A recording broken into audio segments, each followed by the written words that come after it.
Hi అందరికీ నమస్కారం అండి. ముందుగా మీ అందరికీ శ్రీ క్రోధినామ సంవత్సర ఉగాది శుభాకాంక్షలు.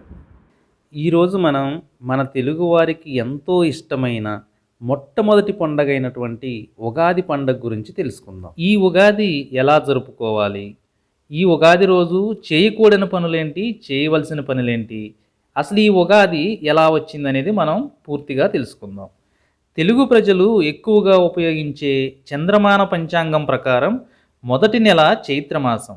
చైత్రమాసం మొదటి రోజైన చైత్రపాడ్యమి నాడు ఉగాదిని జరుపుకుంటాం. ఉగాది నుండే వసంతకాలం కూడా మొదలవుతుంది. వాతావరణంలో విపరీతమైన మార్పులు అంటే ఉగాది నుండి ప్రత్యేకమైన అందాలను సంతరించుకుంటుంది. అసలు ఈ ఉగాది అనే పదం పూర్వంలో యుగం అంటే ఒక సంవత్సరం. సంవత్సరం ప్రారంభం అవుతుంది కాబట్టి యుగం ప్లస్ ఆది కలిసి యుగాదిగా వచ్చిందని నానుడి. ఇది ఎక్కువగా కర్ణాటక తెలుగు ప్రజలు ఉగాదిగా పిలుచుకుంటారు. ఉగాదిని మహారాష్ట్రలో అయితే గుడిపాడ్వా అనే పేరుతో పిలుచుకొని జరుపుకుంటారు. తమిళనాడులో అయితే పుత్తాండు అనే పేరుతో ఈ ఉగాదిని జరుపుకుంటారు.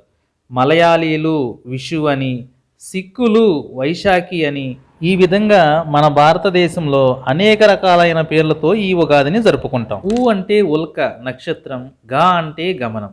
నక్షత్రాల గమనం ప్రకారం ఏర్పడిన పండుగ కావున ఉగాదిగా పేరు వచ్చింది. ఈ సంవత్సరం కొత్త సంవత్సరం పేరు శ్రీ క్రోధినామ సంవత్సరం. ఈ ఉగాది రోజు మనం చేయకూడని పనులేంటి? ముందుగా చేయకూడనివి తెలుసుకుందాం. చేయకూడనివి తెలుసుకుంటే తక్కువ ఉంటాయి కదా, మిగతా అన్నీ చేయొచ్చు అని అర్థం. పాత బట్టలు ధరించరాదు, దక్షిణముఖంగా కూర్చొని పంచాంగ శ్రవణం చేయకూడదు, మాంసాహారం భుజించకూడదు. మినిమం అండి, ఈ మినిమం ఇవి పాటిస్తే సరిపోతుంది. ఇక చేయవలసిన పనులేంటో చూద్దాం. ఉదయాన్నే నిద్రలేచి ఇల్లు వాకిళ్ళు శుభ్రపరచుకొని ముగ్గులు వేసుకొని ఇంటి గుమ్మానికి అన్నిటికీ మామిడాకులు మామిడి తోరణాలు కట్టుకొని నూనె పెట్టుకొని తలంటు స్నానం చేయాలి. తలంటు స్నానం చేసిన తర్వాత కొత్త బట్టలు ధరించి ఉగాది పచ్చడి తినాలి కంపల్సరిగా.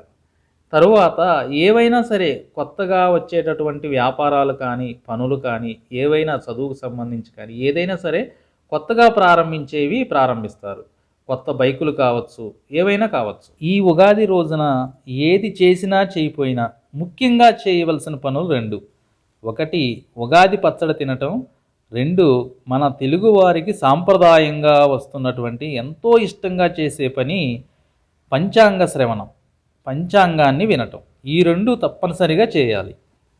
పురాణాల ప్రకారం చరిత్ర ప్రకారం చూసుకుంటే ఈ ఉగాది చాలా మంచి రోజు. శ్రీరాముడికి పట్టాభిషేకం జరిగిన రోజు, మత్స్యావతారంలో వేదాలను విష్ణుమూర్తి కాపాడిన రోజు. ఇంతటి శక్తివంతమైన రోజు కావున మనం ఈ ఉగాదిని చాలా ఇష్టంగా ఎంతో ఘనంగా జరుపుకుంటాం. ఇక ఈ ఉగాది రోజున మనం తినేటటువంటి ఉగాది పచ్చడి, అసలు దానివల్ల ఉపయోగం ఏంటి, అన్ని రుచులు కలిపి మనం పచ్చడిగా తయారు చేసి తినటం వల్ల మనకొచ్చే లాభం ఏంటో చూద్దాం. ఉగాది పచ్చడిలో ప్రత్యేకంగా తీపి, పులుపు, ఉప్పు, కారం, చేదు, వగరు, ఈ 6 రుచులు కంపల్సరిగా ఉండాలి. ఈ 6 రుచులు కలిపిన ఉగాది పచ్చడి మన తెలుగువారికి ప్రత్యేకం. సంవత్సరం పొడుగునా ఎదురయ్యే మంచి చెడులను, కష్ట సుఖాలను సమదృష్టితో చూసి స్వీకరించాలని ఈ ఉగాది పచ్చడి మనకు సందేశాన్ని అందిస్తుంది. వైద్యపరంగా చూసుకున్న ఉగాది పచ్చడి తింటే వ్యాధి నిరోధక శక్తి చాలా వేగంగా పెరుగుతుంది. సో ఇదే ఉగాది యొక్క చరిత్ర. సో చేయవలసినవి చేయకూడనివి ఎలా చేయాలి, ఏమి చేయాలి అనేది వివరంగా చెప్పాను. సో దయచేసి అందరూ ఉగాదిని చాలా బాగా జరుపుకోండి.